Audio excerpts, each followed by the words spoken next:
quick analysis of the sorts of things that the Web 2.0 things that I've sort of been interested in over the last few years.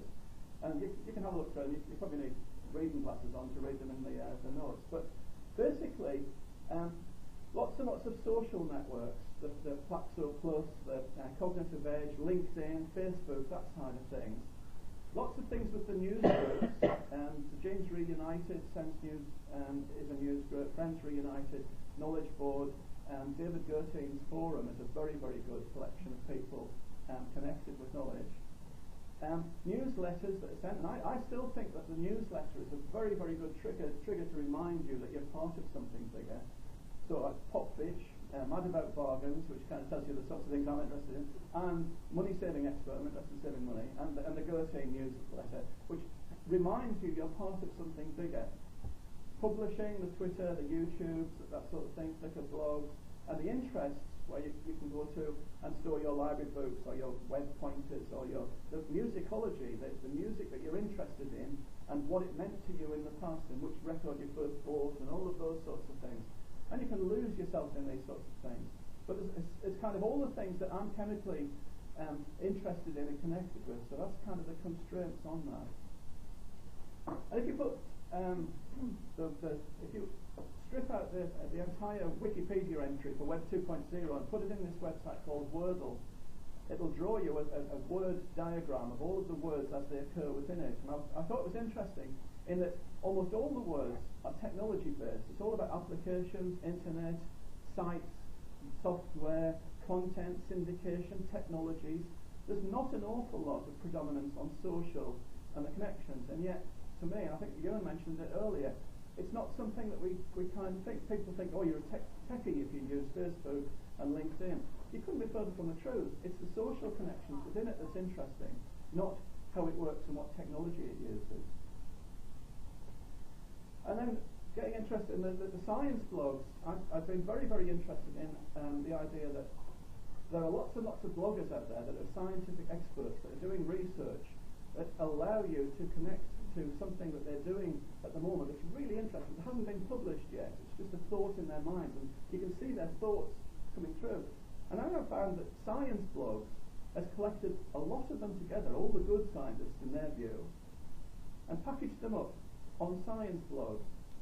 And as a result, you can go there, and it's kind of emerged from separate people blogging to become almost a magazine in its format, in that now it encompasses all of the science blogs, has an editor, and has people that point you at the good pieces of research.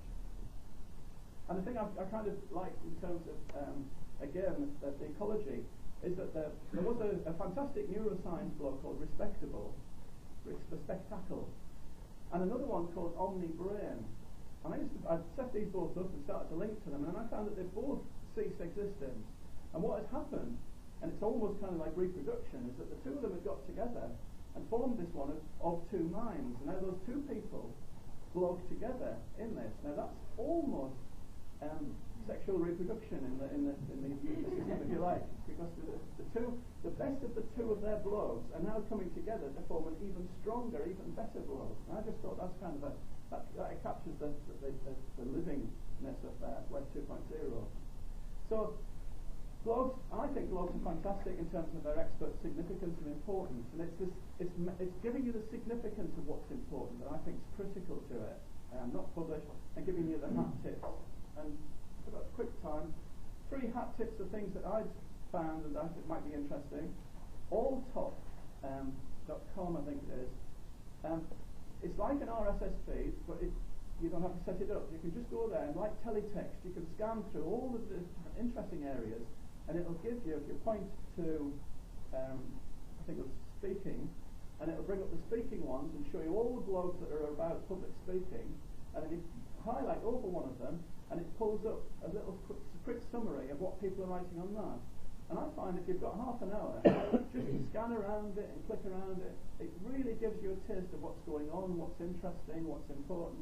And if you're trying to write a blog, it gives you ideas. Finally, I kind of quickly mentioned that the idea of the blogs, and how the science blogs in particular, I really like the idea that they signify the importance of the work that they're doing. They give you the context of research papers and why it's important. And that's part of the thinking behind this SenseMaker suite that the cognitive edge practitioners use that I'm a part of. And I think what's interesting is that it's kind of a new way of accessing all of this web material. And I've kind of done a quick illustration of it, which is it's not a real proper demo, but what you can do is you can put all of the existences of what they call sense-making items, so blogs, videos, audio recordings, pieces of text, and throw them into this system. And once they're thrown in, you can then pick three axes. So if we imagine that this is all of the people that have ever got in contact with David Gertain and his business, sorry David, use the example, and then throw them into the system, and then look at how satisfied they are, low and high, where they live in the country. I just thought I picked two easy indexes for longitude and for their age, and then it draws from all of the material this wonderful 3D graph, this landscape, and you can spin it round and you can access it and you can drag other filters within it. But the interesting thing is you can then go and look at it and think, right, if this is say Europe and that's moving across to Asia, in Asia David's getting really positive responses to some of these talks from the knowledge cafes over there. So let's have a look at one of these. So let's have a look at this one, a depression in the satisfaction, and on it there's a blog that says, David, this KM business is really just a load of rubbish. Now that's something that's on the website about KM and understanding. Now it's not about David and the system, but it illustrates the kind of a negative and a depression within the material. If we go to the top and look at that one, someone said, it's been an enjoyable day out of the office attending a David Gertain Cafe Masterclass. So instantly, from looking at the landscape of all of the material out there, you can home in on the depressions that you might want to work on, and the peaks that you might think, oh, that's a really, really positive thing, I should be doing more work out there. Or why is it that I'm very, very popular in this area and not in that? And you can use all manner of indices on this, and the important thing about it is that the importance of that story, or the importance of that video, or the importance of that item that's stored within the system. And if they self-signify that, but they put that in themselves, it makes it a really, really important thing to be able to then search on. So you're looking at the significance, and then once you've found the significant items, you can home in on them. And I kind of think this has got a real future in terms of being able to search through blogs and material and give you a different way of looking at things.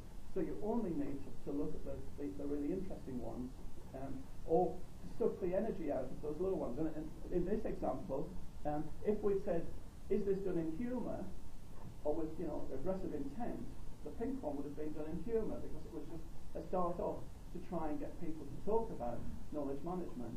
And so that would allow us again to analyse it and understand the context of that. Human evolution, we're evolutionary designed to handle fragments and story fragments, so that's why this sort of technology just fits so well with us. Dunbar's number of 150 says that you've got the brain capacity to hold 150 people that you connect with, that you know a little bit about. On Facebook, if you can get to 150, it kind of you can look at all of them and quickly wash through and see what people are doing and keep connected. If it gets too big, it then starts to get a bit, but the system can manage it for you, but that's kind of a restriction on it.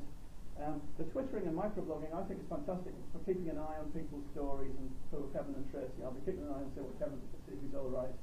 And Facebook seems to me to be the one that's holding it all together at the moment, at least it feels like that. So thank you for listening.